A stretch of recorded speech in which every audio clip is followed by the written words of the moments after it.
and they've given us a real drive to get our mountains up and open. And I guess the overwhelming message has been, can you just please get something open for the ski season? And we're committed to doing that.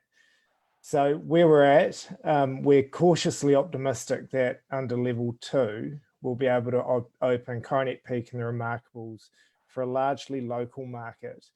And then, you know, thinking hopefully maybe by the start of the season, there's a possibility that domestic travel will restart under level 1. And we might be able to get North Islanders back into Queenstown. That'd be a massive benefit to the wider business community, and it would really kickstart those revenues flowing back into hotels, bars and restaurants. Just to front foot the question, I'm sure that's on everyone's mind in Queenstown, is whether we'll open Coronet Peak, the Remarkables, or both. Even in my bubble at home, I've been entertained by all the rumours, and in all honesty, it is one hell of a conundrum for us. At the moment, we're still working through a range of options that could work for Queenstown this season, and the kind of things we're weighing up are, we know Coronet Peak's so close and convenient to town and is a real locals favourite. First tracks and Wednesday and Friday night skis are big favourites in this town. Over the other side at Remarkables, we've got a brand new chairlift that we're going to complete, and new trails and terrain parks. So we're itching to get operating there as well. But this audience is business astute, so I don't need to tell you that running 2 mountains with probably about a quarter of the guests that we'd have in a normal year is not the best way to operate. But we are continuing to work out how we might be able to make that make sense, because we would dearly love to get both mountains available to everyone. But what I can say for sure is that under level 2, we will be operating, and there'll be acres of wide open space for all our loyal locals to enjoy. Probably just a little bit else, and maybe just more broadly on the ski industry, if I may. Moving to level 3 from next Tuesday is fantastic for us, because it allows us to restart some of our essential projects and maintenance works that we haven't quite finished for summer yet. And yes, that definitely includes the completion of the Sugar Chairlift up at the Remarkables. So we've got about 8 weeks work left to complete that project, and we've got a fabulous partner in Doppelmayr who are really focused on getting that lift completed and operational for us. There are a few risks to the programs with getting the key skills to site, but we're doing everything we can to get that sorted. The other thing we've been doing over the last few weeks is working with our colleagues more broadly in the industry, and Bridget will probably touch on this also, just to make sure we're collaborating and sharing ideas on how we can all operate safely under level 2 restrictions. We need to make sure we can do everything possible to be safe, but also it's important for our staff and our customers to feel safe when they come to the mountains. So we've reached out to MB, and we're working to provide assurance to the government that we can easily modify our operations to ensure physical distancing requirements are met, and making sure they've got the assurance that we've got systems and processes in place to enable contact tracing if that's needed. And there's a wide range of operational changes that you can expect on the mountains this year. Things like cashless operations, encouraging as much online purchasing as possible, social distancing in queues, spaces on chairlifts and gondolas, and or ensuring people are travelling in their bubbles, more food and beverage served outdoors, encouraging self-catering guests to use their vehicles, and introduction of screens, kind of like the supermarket, for where there does need to be staff and guest interaction. One of the main points we're working on at the moment with government is to clarify the restriction on outdoor mass gatherings of 500 people. We have had some initial conversations, and our understanding is that restriction under level 2 didn't contemplate the ski industry and the fact that we operate over very, very wide geographical areas, 300 to 400 hectares of space. And the suggestion we've made is that for ski resorts, that restriction should apply to more restricted areas like queues or learners areas or decks. However, it is safe to be able to have more than 500 people spread out over 300 to 400 hectares of a resort. So that's probably all from me from now. I'm very happy to take questions later. New Zealanders have done an amazing job at flattening our curve, and we're really optimistic for the season. We'd dearly love, we'd dearly love to get our resorts open and give everyone the opportunity to get out there. It'd be wonderful for us, but also for the well-being of our communities. It's part of what living in Queenstown and Wanaka is all about. So yeah, happy to take questions later. Thanks. Thank you, Paul. Bridget, can we get... Yep, thank you. Thanks, Paul. And thank you, Anne and the Chamber, for bringing us together today. I think it's great. We've obviously had lots of questions, so it's really nice to be together talking to everybody. I kind of echo everything Paul said in regard to understanding each other and each other's businesses, and that we are all, none of us are immune to what is going on right now. We're all dealing with this in different ways. And probably, over time, I feel like over the last couple of days especially, we've got more and more positive as we see those results getting better and better, and I'm hoping other people are feeling that way too. At the same time, remaining really realistic. I think the good thing about the ski industry is that there's two things that just keep coming front of my mind, and one is that we have a strong domestic market. So 50-60% of our business is domestic anyway. So as an industry, we hope that will help generate the economy down in this region, especially if we get to level 1. And the other thing that I think has become even more apparent as we've been in lockdown is what New Zealanders really value. And what they value is being outdoors, being with their families, enjoying nature. And you can see that in the media, the social posts, everything. And we're very lucky to be in a place and in an industry that actually offers that as their product. So we're pretty stoked about that, to be perfectly honest. So we've kind of been going through exactly what NZ Ski's been going through. The first phase was our response as everyone went into. We were lucky because we finished summer. Closed summer down quickly, and then kept a hold of all of our permanent staff between Triple-Cone and Cardrona, either on subsidy or the people that we could keep working. So that was mainly in comms, sales teams, bit of management, HR, health and safety. And we're really happy to see that level 3 come in, because what level 3 means to us as of Tuesday, we've actually got team on the resorts today preparing areas for a team to come in properly on Tuesday to start up with the maintenance and the critical works for both resorts to prepare them so that they're ready to open at the end of June. So I think that should be reassuring that we are 100% dedicated and committed to getting both resorts ready to open, and we will start those final preparations on Tuesday, which is great. So we have 36 staff starting on Tuesday, going up onto the mountain. So happy to answer any questions. Obviously, they're going up under very, very, very strict health and safety guidelines. Simple jobs that are going on today is simply setting up different smoko rooms and making sure they have some nice fresh baking and nice fresh milk so that they can have breaks, and working in bubbles. So that's going on at the moment. We are obviously hoping for at least a level 2, if not a level 1 by the season.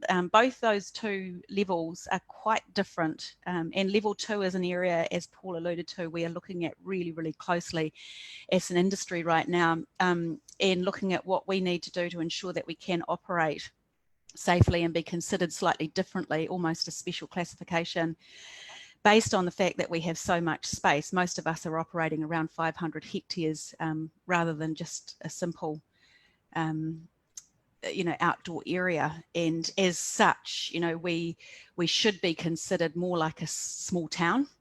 And how would you manage a small town? And so that's the area that we're going to be starting to look at and advocate towards at the moment. But obviously we plan to open in level 2. And same thing as NZ Ski, we think we're going to have about 25% of our normal business in a level 2 environment. So, and that's based on local, being that there's advising against no interregional travel. So that's just a local market. So it will help people's well-being. It'll help create a bit more excitement in the community, but it's not necessarily going to bring more business into the town because we're dealing with just a local market in level 2. We need to push and press and see how far we can get people moving to come into our region. That's safe so that we can do that. But because we are looking at 25% of our market, we also have to be, as Paul said, very conscious of our costs around delivery and making sure that we fit our business to that market of 25%. So we're not 100% sure on what that looks like. We're prepping both resorts. Whether we open 1, 2 or part of each is not entirely planned yet, but we are looking at the scenarios between level 2 and level 1 as well, hoping we'll get into level 1. Obviously, if we get into level 1, that completely changes things for all of us, because the domestic market will start to move again. We would expect to see Aucklanders, North Islanders back down here visiting. We expect to open up more facilities and move up to a business of about 50% of our normal market. So again, a little bit of right fitting, but much more will be open in a level 1 environment. And you know, the way things are tracking right now, we're hugely hopeful that by July we will be in that environment, but also very aware that if we get any other changes in those results, that we might not be too. So we're having to kind of be very flexible between those two. I think that's all I need to say, but very happy to take any questions. Sure. Thank you, Bridget. So I've got a question for Paul just before we move on. Just someone's asking what's happening with Mount Hutt. Yeah, similar situation there. So Mount Hutt is not as exposed to overseas tourism as we are here in Queenstown. So their market is more like 90% domestic. So look, we're really positive about Mount Hutt and getting that open and moving towards doing that from Tuesday. Yeah. Cool. And what about, someone said, is some of the other, if only one field's lift system is open, will the other access roads be serviced to allow access for other activities like touring, snowshoeing, winter alpine tobogganing, that sort of carry on? If we do make a decision not to open one, then one of those reasons would be to save the costs of that snow clearing, which is substantial. However, wherever possible, yeah, we would absolutely do that, and I expect we will clear roads and continue with a lot of that activity.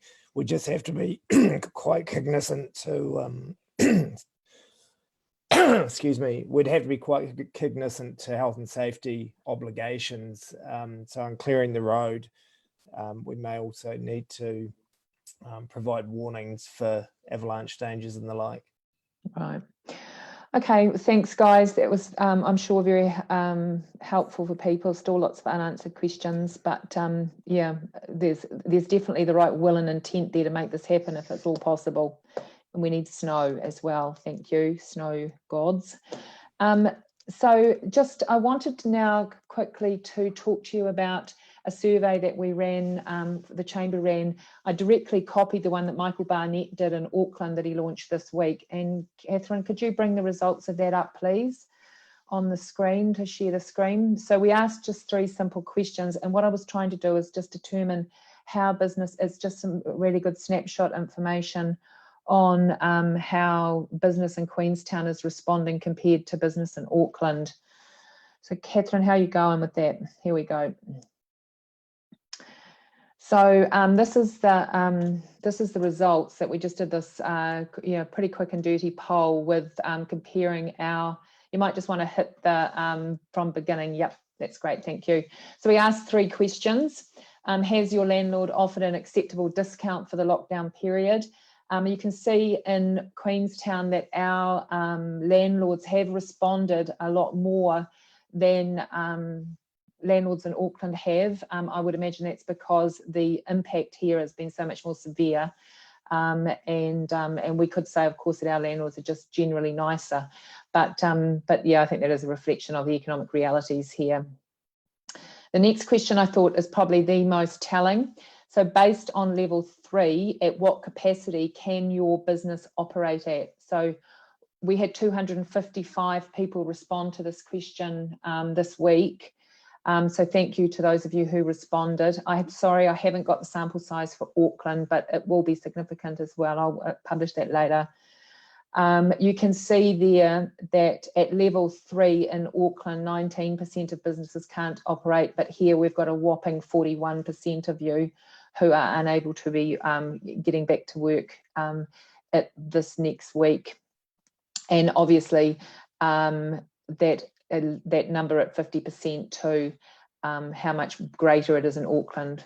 So that a very clear, probably nothing that all of us here didn't know, but that is certainly information that the Chamber, I know the Mayor and the Economic Development team will be using to illustrate the significance of what is going on here on the business and community and social community here. And again, there, can you operate your business online? In Queenstown, you know, obviously a higher proportion of people can't operate online, obviously because of our service, face-to-face service thing.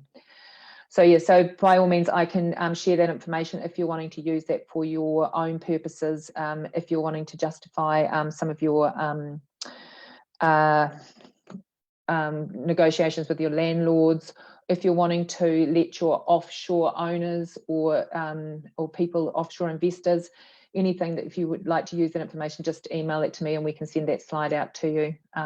So as I said, that's the difference between the same, exactly the same questions asked this week over the last few days in Auckland business owners and in Queenstown here. Thanks, Catherine. You can turn that one off now. Thanks very much. So the other thing too, I think is worthy of mention at the moment is the extent to which, you know, our businesses are really suffering, and we do have this enormous social upheaval that's being at the moment due to the redundancies that are underway, and I'm sure Jim's going to address that.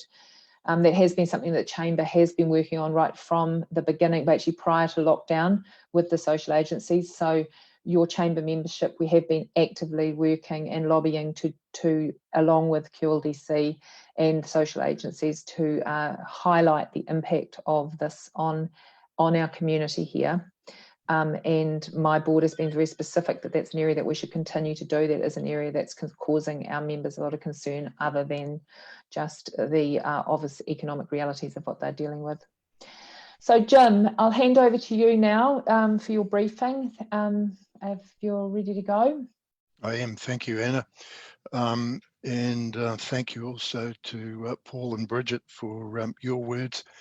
I got quite excited earlier in the week looking out my window at Coronet Peak because I thought it probably almost had more snow on it than it did for the whole of last season, Paul.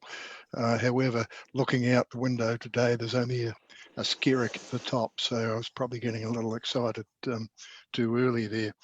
I'm reminded also, looking at you, Paul, that I wouldn't want to be in the business of producing razor blades at the present time. Most people I talk to of the male variety seem to be doing what you're doing. So, yeah, another business not to be in. Look, I'll start off with a bit of interesting good news. It is now 1 week since we've had a new COVID-19 case diagnosed in our district. We've talked about the bell curve, you know, the rising numbers and then falling off. Well, we're certainly seeing the effects of that coming down the other side. In total, we've had 87 COVID-19 cases reported in our district, and I'm now told this morning 79 of those have recovered. So that's really great news. We look like we're on the road to beating this thing. Let's hope we stay that way after the restrictions start to come off. And I do caution everyone to obey those distancing rules. It would be a shame to lose the progress that we've made. Look, I want to start this off by putting out a plea for a little bit of positivity. You know, for some weeks now, we've been listening to negative, and I'm in that boat as well. When you hear daily things going wrong, it's difficult not to fall into the same trap. But look, folks, you know, as most of you know, I've been in business pretty much most of my life, so I have a pretty good understanding of what you're going through. And we've been dealt a hand of cards, and we have no choice but to play with what we've got. As of kind of now, I want us to get away from hand wringing and realise that we have the situation we have. Let's look at what we can do to find our way out of this. And I mean, it's difficult situations come along. You know, I was confronted yesterday with the news about Ngāi Tahu Tourism and the closure of their businesses, and that was a bit of a double whammy for me because I owned and ran the Shot Over Jet business and Dart River Jet Safaris for 16 years. So a lot of feeling for the people who work for that business, and it's difficult not to get a dose of the negatives when you see that happening. But look, looking forward, last year 36%. I've got the reasonably exact number out of DQ. 36% of our business in Queenstown was domestic. Last year, New Zealanders spent $4 billion on overseas trips. So they're not going to be travelling overseas. And while most New Zealanders will have had a bit of a kick in the wallet, let's hope that we can encourage many of them to come our way. I know that DQ have got this firmly in mind, as has Lake Wanaka Tourism for that matter, but we need to, as soon as the opportunity is there, to really launch into a campaign around those domestics. Yes, as I say, some will have had a kick in the wallet, but others will still be interested in travelling.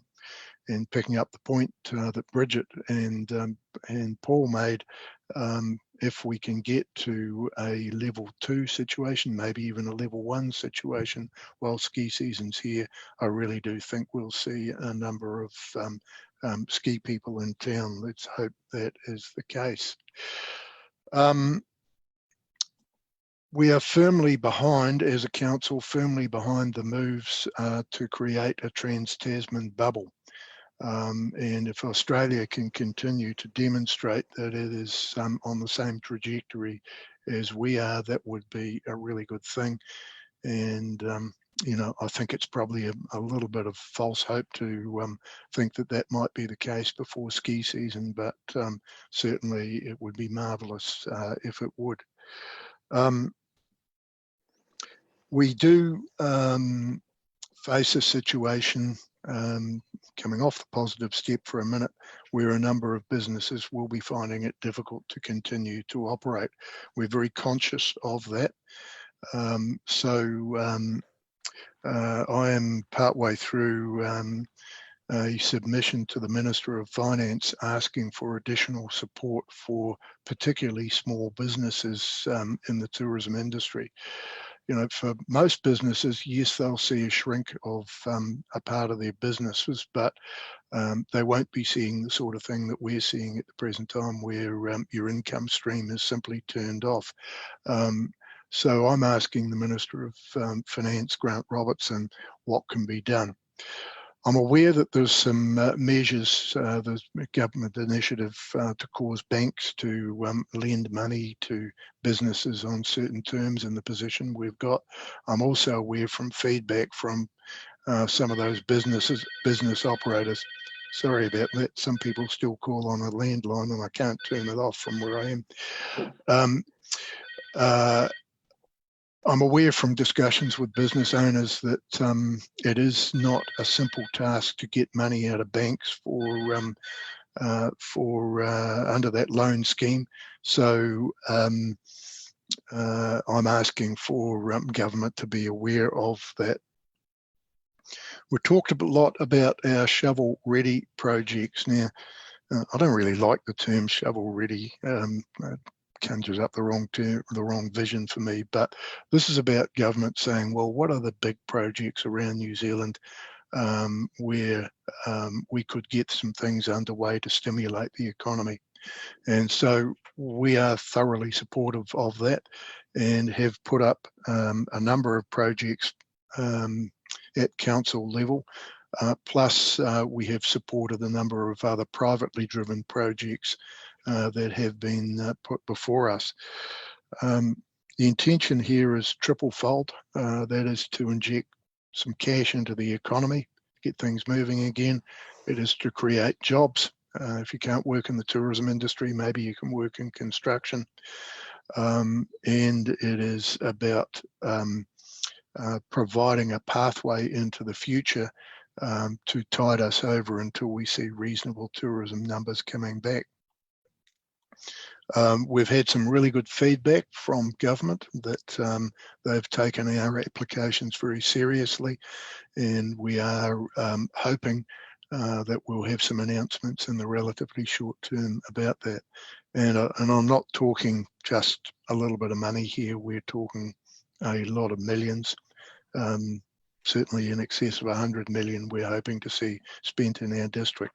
Government is expecting support from council, so we will have to come to the party and continue with some of our projects. That's likely to be the upgrade of the downtown Queenstown area and proceed in our joint venture with Ngaitahu Property on Project Manawa.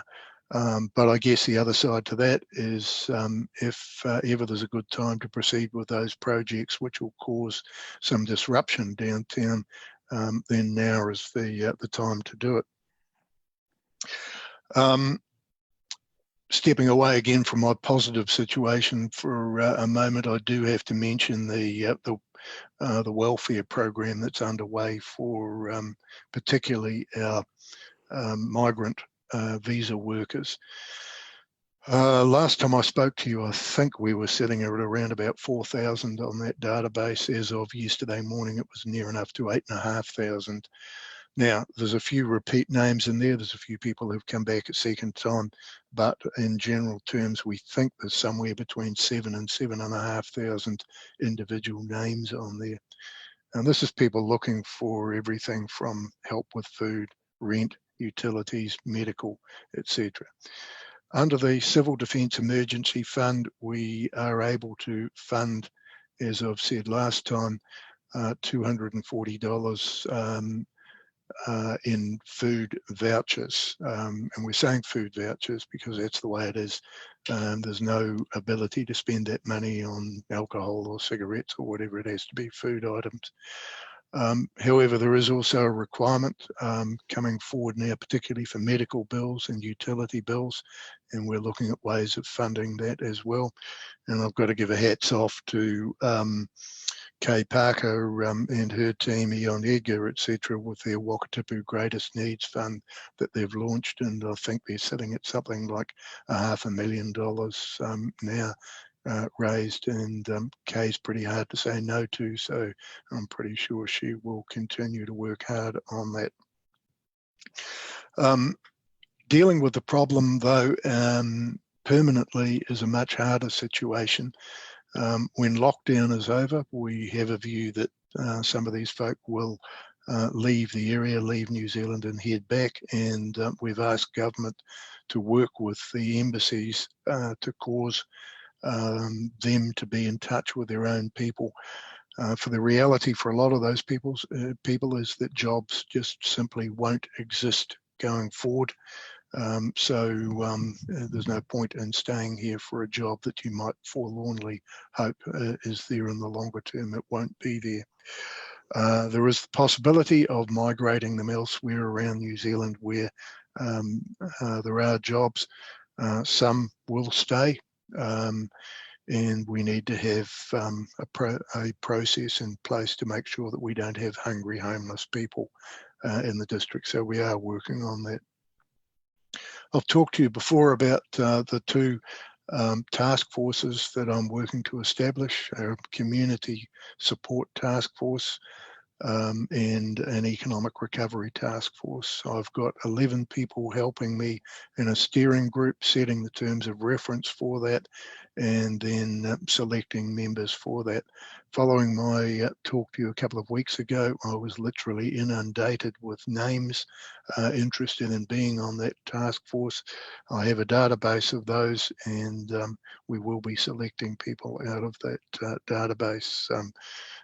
So thank you for your interest and assistance in that regard. Council has announced a relief package for its own tenants, which I think has been widely canvassed. And I was really interested to see, Anna, your help for by landlords for tenants here versus Auckland. Gee, that does demonstrate the helpful nature of the people we're dealing with here.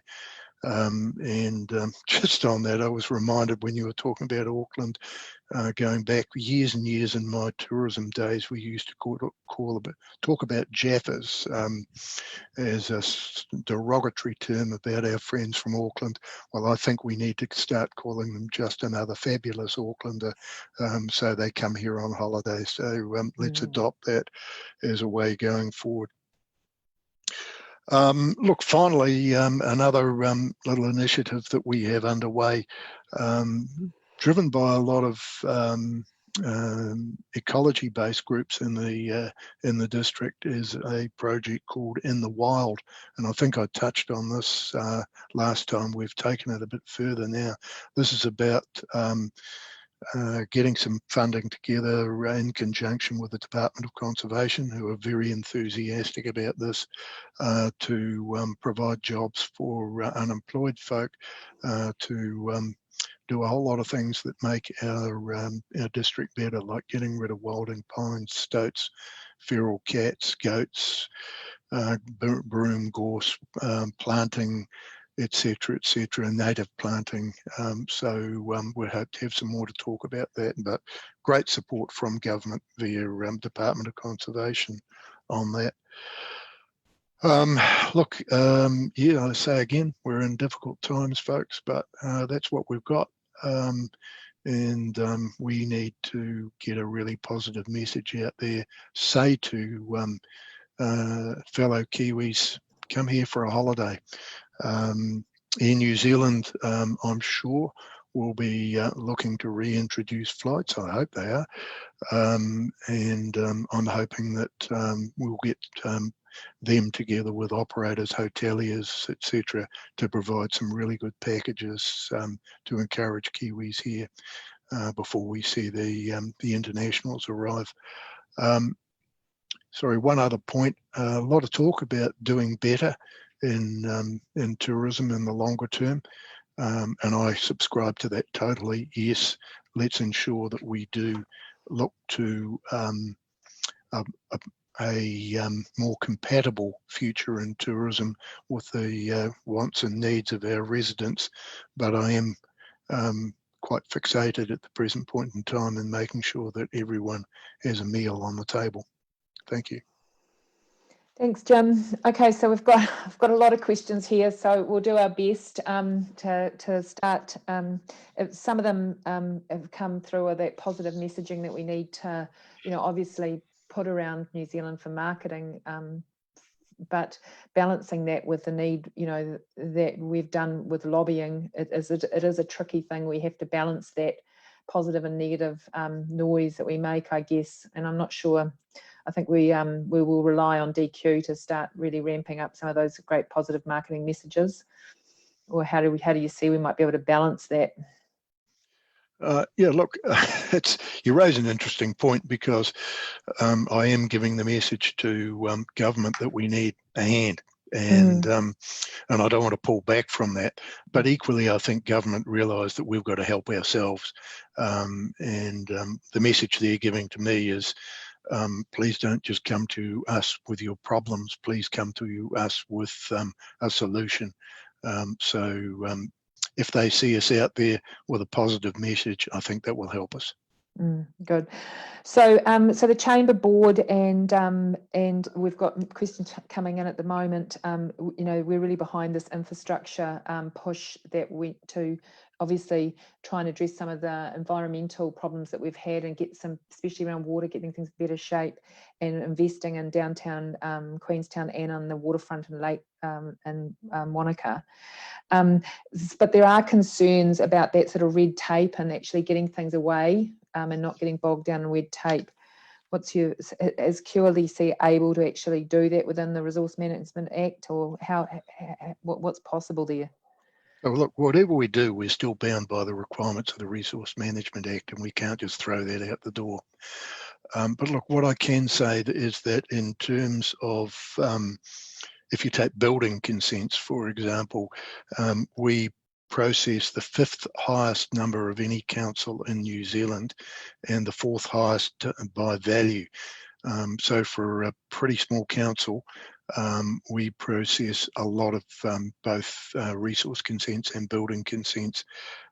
Clearly that's going to drop in the coming future, so we have got the resource to process things speedily, and I know I'm speaking for the rest of council when I say that we take on board the need to encourage good construction and development.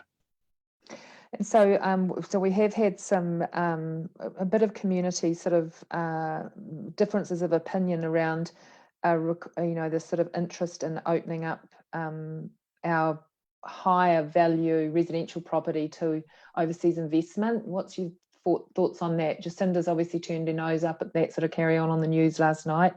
What do you see as the benefits of that for this area? Oh, look, I know this is a contentious issue, but, I can only speak personally for this because council doesn't have a policy as such. But the last thing we want is foreign folk coming into our ordinary New Zealanders' housing market and pushing prices up. Mind you, I don't think that's going to be an issue right across New Zealand for some time. However, if we were able to put in place a restriction around a minimum price level for a piece of land or for a particular house, and I'm talking in the millions for that, and we encouraged overseas buyers to come in, perhaps they need to pay some sort of a premium that goes to the housing trust, and perhaps they need to couple it with some investment in certain areas, then I would love to see a bunch of, say, Americans coming here, for example, and building $10 and $20 million mansions, because that is a real shot in the arm for the construction industry and for a whole lot of others. And then, of course, when those folk do come here and we're looking to raise money for philanthropic initiatives, you have to say they're the very first people who always put their hand in their pocket. So providing there is some fences around it to keep those buyers away from ordinary housing, then I favour it. Thank you.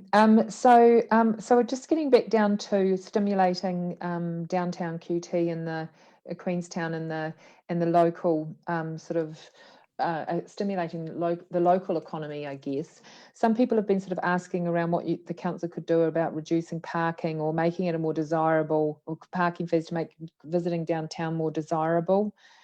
Thoughts on that sort of initiatives that might be around to actually help our suburbs, shopping areas. Right. So short-term initiatives first. Yes, we want people back in town. We haven't considered a reduction or a removal of parking costs, but yes, we'll take that forward and have a look at it. It's been suggested to us a couple of times, so we're better to have a look. We will have a look at it. However, one of the so-called shovel-ready projects is, of course, the pedestrianisation of the downtown area. That's not to take cars away from it, but to turn it into mixed use, pedestrian and car use, as is the area in front of iCarts now. I think that would make the entire town much more attractive. Of course, it goes with the initiative around the Inner Links project to take the state highways away from the shot over street, Stanley Street, and put them around the outskirts of the town. But gee, what a great initiative that would be. And I'd love to see a makeover of the downtown area. I do think it's looking a little tired at the present time. Agreed. So we're sticking with infrastructure. Somebody's asked a question about what's happening with active travel Wanaka. I'd never heard of that. Did you have a view on that, or have any update on that? That is on our agenda and is part of what we're looking at, and hope to make some progress in the current year. Cool. Okay, so a question for Mayor Jim Bolt. Will QLDC be more flexible with regard to their policies around construction shutdown, which has traditionally spanned between late May and mid-September each year?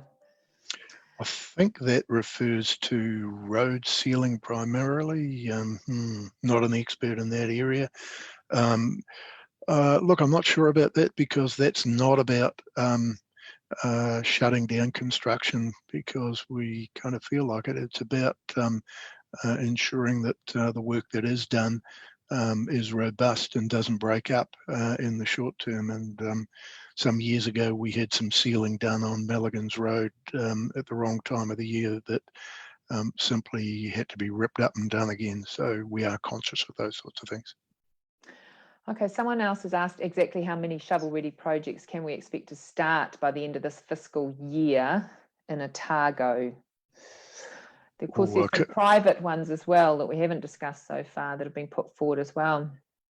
Yeah, look, government's definition of shovel-ready is able to be started within 12 months. And the projects that we've put forward are all in that group. We're aware of some private projects that have been put forward. Some of them, I think, could be started, in a month or two. Others will take longer. We think that the prime one that we've put forward, which is Inner Links / upgrade of the downtown area, could be underway early in 2021. I can't speak for the rest of Otago. Okay, thank you. So one of our members has said, is this an opportunity for the council to reevaluate this peer-to-peer accommodation in residential suburbs, because it's a good way at the moment to consolidate visitors back into the residential, into the commercial areas, rather than having in the suburbs, to help with the regeneration of the commercial areas, and then also to rebalance things for when the recovery does happen and we can have the accommodation still provided in suburbs for workers. Look, there's no restrictions planned around peer-to-peer lending, and I'm not actually sure under laws in New Zealand that we can do that. Need to check on it. But no, not peer-to-peer lending, peer-to-peer accommodation. Peer-to-peer accommodation, I beg your pardon. However, I've got to say that I suspect the Airbnb model and similar models are pretty much dented at the present time. I would imagine hotels will be offering attractive deals, and I'll frankly be surprised if we see much activity.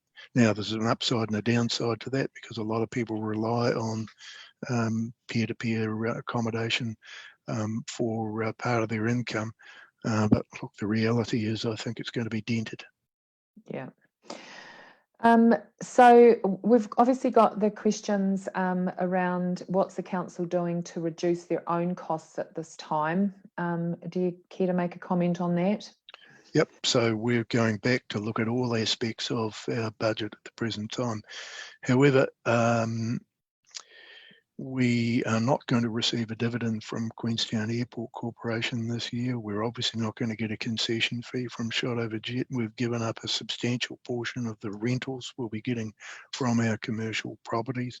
Our income from a whole bunch of other sources, parking and consents, etc., is going to drop.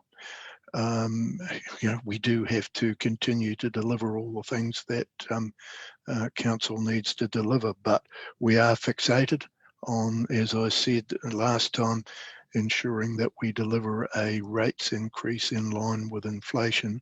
And given all the things that I've just outlined that we've got to take out of our budgets, that would be a pretty good thing to deliver, I would think.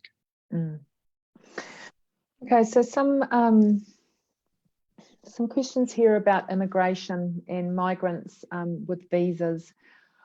And some of it's very specific, I think, and I'm not sure that it's, probably not really worth asking you, but I think overall, we've got an issue that one of the things that's concerning me when I talk to members, and certainly we're going to be looking at, again, reforming Mahi QL, the labour force working group that we started on prior to all of this, is the extent to which we might not, if these migrants go home, we might not have sufficient labour for a Christmas domestic season.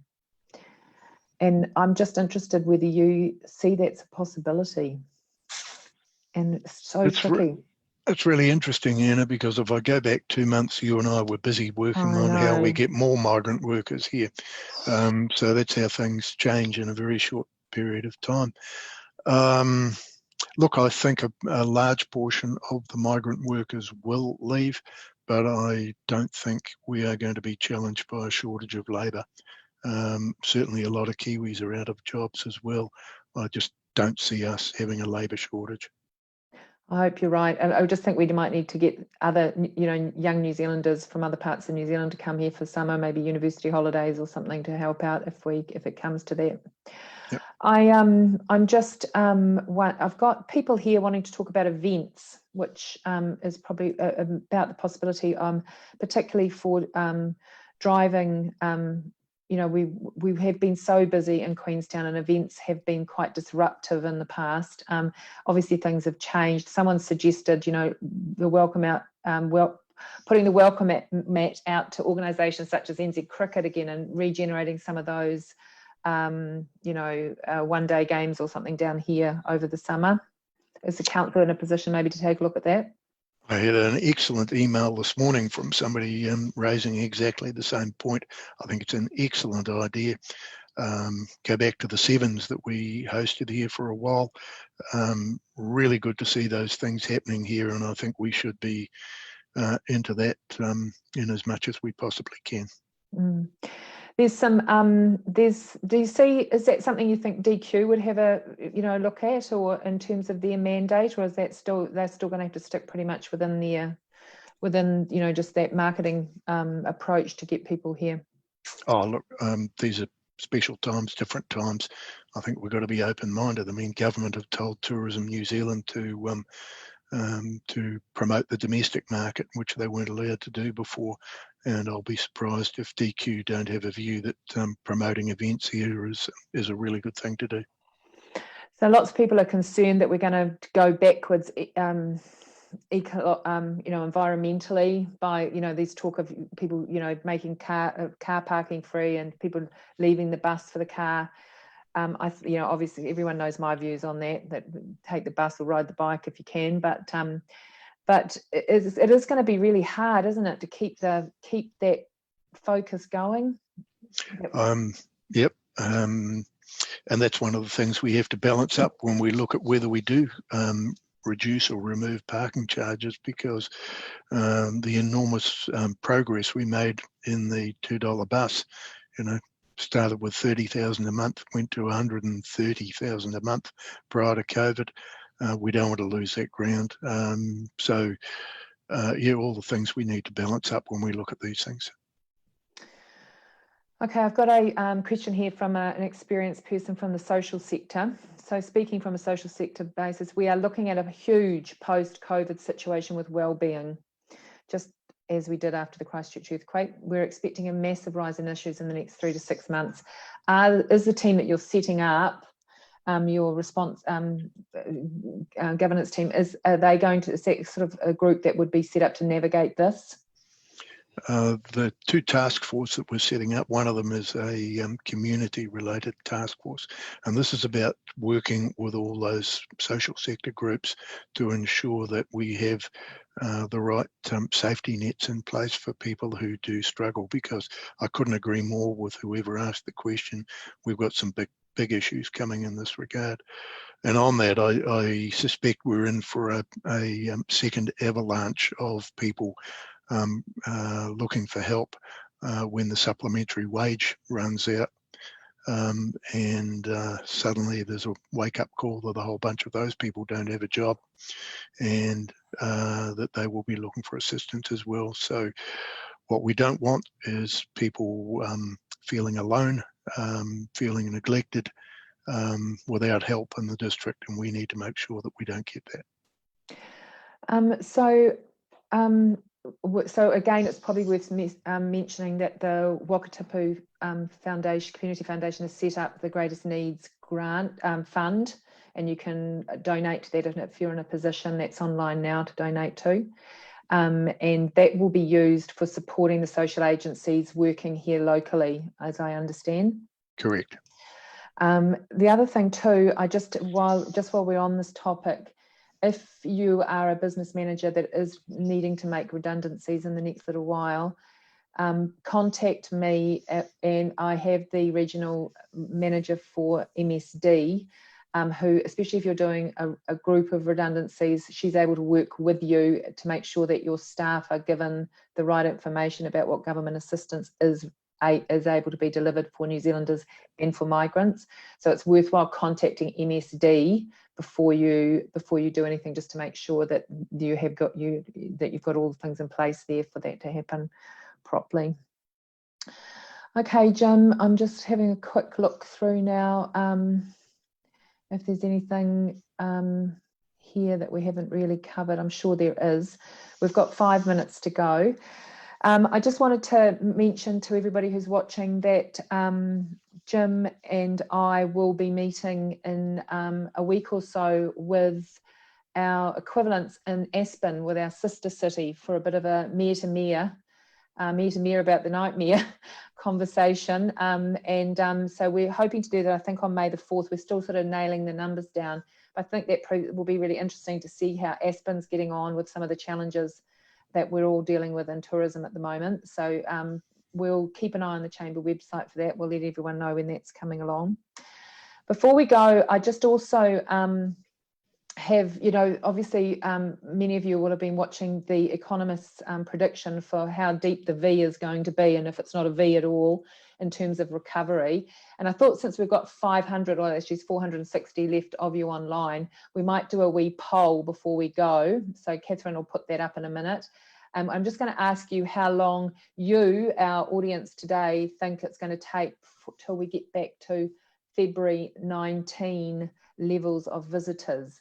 So Catherine, can you bring that poll up for us if we can make it work? One moment, here we go. So if you just want to tick one of those, how long do you think it will take to get back to February 2019 visitor levels?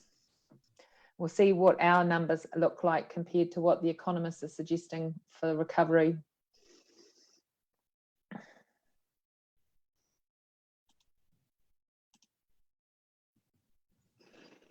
We'll have a wee look at the answers to that in a minute.